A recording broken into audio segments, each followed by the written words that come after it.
Hey guys, James here back with another video, and today we've got the ASRock Z270 Taichi Motherboard.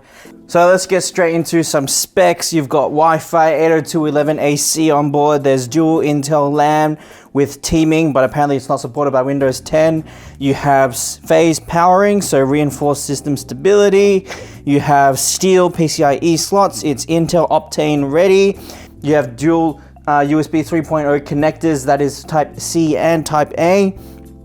You've got triple M.2 slots, and you have Aura RGB compatibility. So let's stop talking and get straight into it. Okay, so it's a box within a box. You can see ASRock. Let's open it again. All right, let's see, what do we have in here? So you have your standard IO shield plate, pretty standard. You have this, which is a very, very small screw for something. Some instructions about the Aura RGB, which I will definitely be trying out.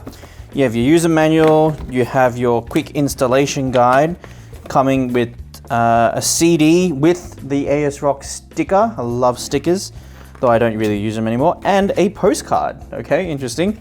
Sorry, you have this is the software setup guide, and this is the quick installation guide. Okay, so two different guides. You have a NVIDIA SLI bridge, comes right with it. Not the fanciest thing in the world, but at least they do come with that.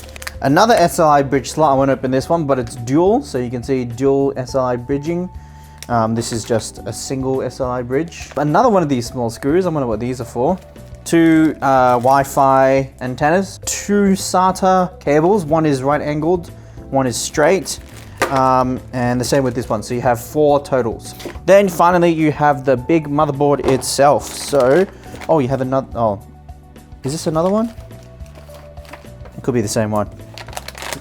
Okay, so let's take this away. Now, as you can see at the bottom, it does have some reinforced foam in there.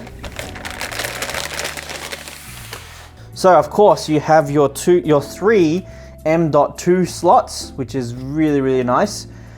You also have your three steel PCIe slots. You have an additional mini PCIe and a standard PCIe as well there. So obviously you'll be running your triple SLI if you had triple SLI. Now this does support AMD Crossfire as well. Okay, so that's really cool. So both SLI and Crossfire is supported with this motherboard. You have your CPU socket here. You have your top CPU connector. It is the 4x2. You also have a CPU fan slot right there. Don't know if you can see that, right there. Also have another CPU fan slot here, which is your standard one that you probably use for your stock cooler or even your pump.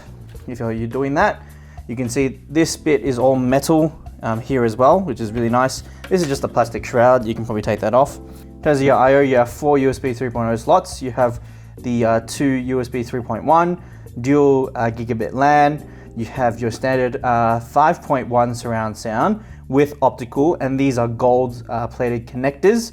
And you have your Wi-Fi, DisplayPort, HDMI out, and your CMOS clear button as well at the back, as well as your PS2 for your keyboard and mouse. You have your four RAM slots. You have your motherboard power connector. This on-off switch is the XMP on and off. Don't know if you can see that right there. XMP on, XMP off. This is just a standard USB 3.0 connector, so I'm not sure why they just kind of left one there. So you also have your two front header USB 3.0. These are 3.0, they're not 3.1, unfortunately. You have another fan connector here. Now this is the really interesting stuff, and this is one of the reasons why I bought this motherboard, is because of these. You have a total of 10 SATA ports. Obviously if you're not using, so 1, 2, 3, 4, 5, 6, 7, 8, 9, 10. But if you want to use SATA Express, which is not even available anyway, but you can future-proof that. So you have two SATA Express slots here as well, so you can see that. But you have to note that if you're using one or any combination of the M.2 slots, they will take up one of the slots for the SATA port, so be wary of that.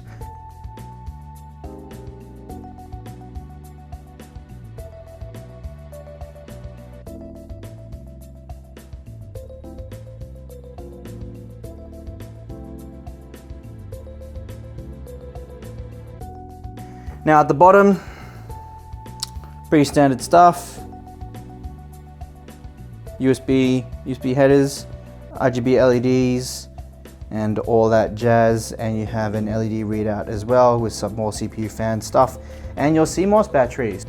Altogether, what does it come with again?